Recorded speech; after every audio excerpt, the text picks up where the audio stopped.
Dobro, jaz izpadam nešto kako posrednik, бидејќи и почитуваниот Борис кажа дека оваа награда им припаѓа на низа генерации познати и помалку познати, но многу големи уметници на танец, кои од далечната 50-та година, од оној прочуен Ланголен, кога ги вџашија студените англичани и освоија 100 поени со тешкото, па до по некој ден задутре, кога заедно со големиот уметник Борис Трајанов ќе настапиме во Париз, значи и повторно ќе го изведеме тешкото.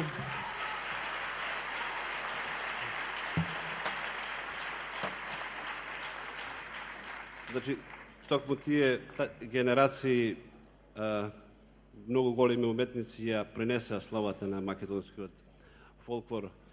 Јас им благодарам на сите нив, овој аплауз се упатен до нив. И исто така им благодарам на оние што се сетија дека има некои работи кои што не смееме никогаш да ги заборавиме.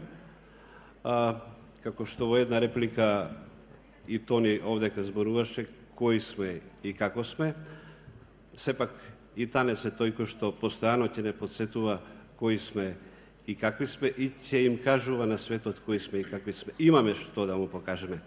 Ќе се уверите сега. Благодарам.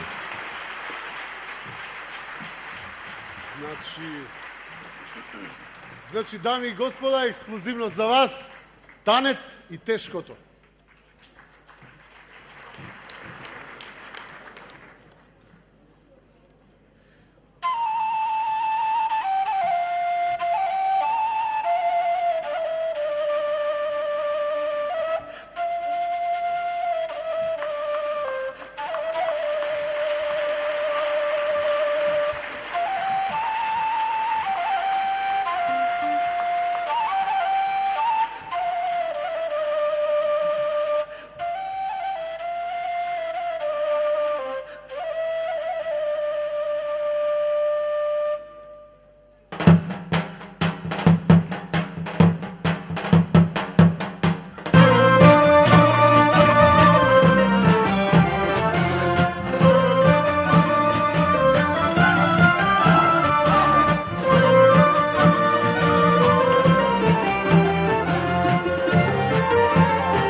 Hvala.